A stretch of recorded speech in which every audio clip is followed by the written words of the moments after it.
नमस्कार मित्रों, मैं हूं सौरभ कुमार सिंह और आप देख रहे हैं शोमंस एकेडमी।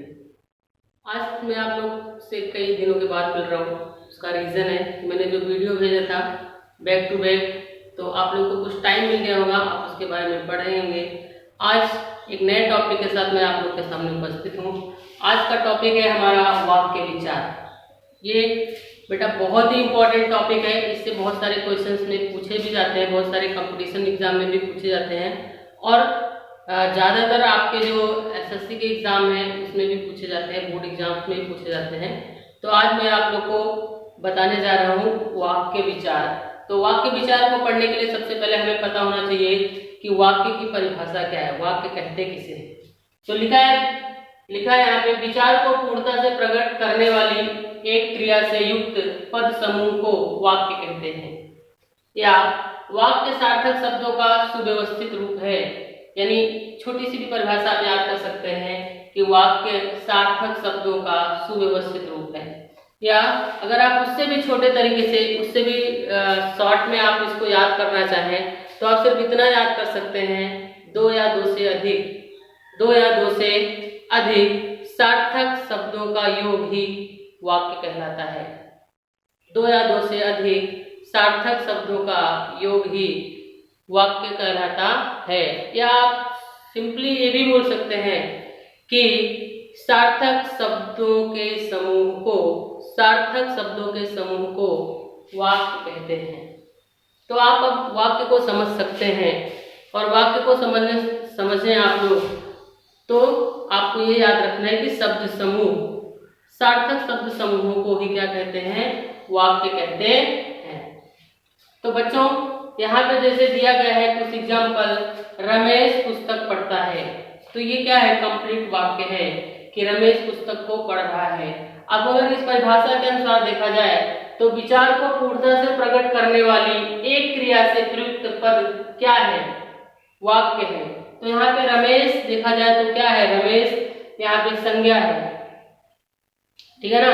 रमेश संज्ञा है और साथ में साथ कर्ता भी है, और रमेश जो काम कर रहा है, पुस्तक को पढ़ने का काम कर रहा है, और उसमें एक क्रिया भी है।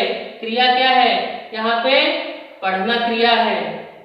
और क्या पढ़ रहा है, पुस्तक पढ़ रहा है, तो यहाँ पे पुस्तक क्या काम कर रही है, कर्म का काम कर रही है। अगर हम देखें तो रमेश कर्ता, पुस्तक कर्म और पढ़ना क्रिया, और पूरा सेंटेंस बन गया, एक समूचा वाक्य बन गया, या आप इसको कह सकते हैं एक वाक्य है। जैसे दूसरा मोहन विद्यालय जाता है, ये भी कंप्लीट सेंटेंस है, कंप्लीट वाक्य है। तो यहाँ पे भी हम इसको देख सकते हैं। या अगर हम यहाँ पे देखें विनोद खेलता है, तो विनोद खेलता है, इसमें भी एक क्रिया है, इसमें भी बात पूरी हो रही है कि विनोद कौन सा काम कर रहा है, खेलने का काम कर रहा है। इसलिए बच्चों यहाँ पे क्या हो जाएगा, ये आपका वाक्य हो जाएगा। तो आप वाक्य को तो ऐसे समझ सकते हैं कि वाक्य क्या है, वाक्य शब्दों का, सार्थक शब्दों का क्या है, समूह है। यानी सार्थक शब्दों के समूह को हम वाक्य कहते हैं।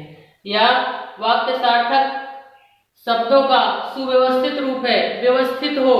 अभी आप सोचो अगर यहाँ पे हम गलत कर दें, पुस्तक रमेश पढ़ता है, अगर हमने क्रिया पहले लगा दी, समझो इसी सेंटेंस में हमने लिख दिया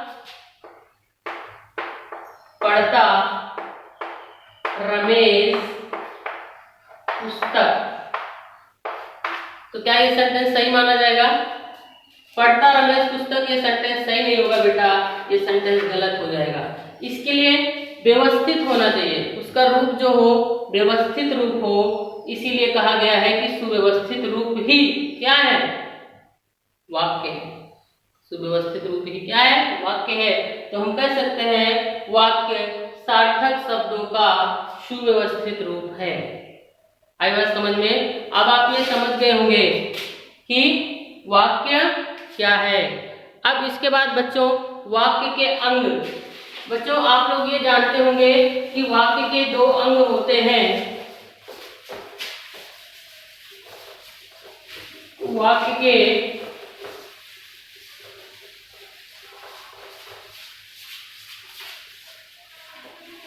आप देख सकते हैं वाक्य के दो अंग होते हैं। तो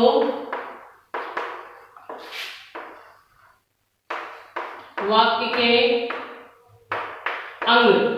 बच्चों वाक्य के दो अंग हैं, पहला है उद्देश्य और दूसरा है विधेय। अब बहुत सारे जन इसके बारे में जानते होंगे और कुछ ऐसे भी लोग होंगे जो उद्देश्य और विधेय के बारे में नहीं जानते होंगे।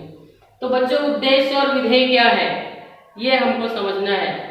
उद्देश्य क्या है, यानी जिसके बारे में कुछ कहा जाए वही क्या है, उद्देश्य है। विधेय क्या है, उद्देश्य के बारे में जो कुछ कहा जाए वही क्या है, विधेय है। तो हमको ये सिंपली समझना है उद्देश्य और विधेय क्या है। आई बात समझ में आप लोगों को? तो आज हमने वाक्य विचार पढ़ा, वाक्य के अंग पढ़े, उद्देश्य पढ़ा और विधेय पढ़ा। और उद्देश्य और विधेय की परिभाषा और इसके डीप में हम लोग अगले वीडियो में पढ़ेंगे। तब तक आप लोग वाक्य को पढ़िए और वाक्य को समझिए। आज के लिए इतना ही। मैं मिलता हूँ आपसे कल ही नेक्स्ट वीडियो में उद्देश्य और विधेय के बारे में जानकारी को लेकर। तब तक आप अपना ख्याल करिए और हमारे चैनल को लाइक और सब्सक्राइब जरूर कर लीजिए। धन्यवाद, थैंक यू, जय हिंद।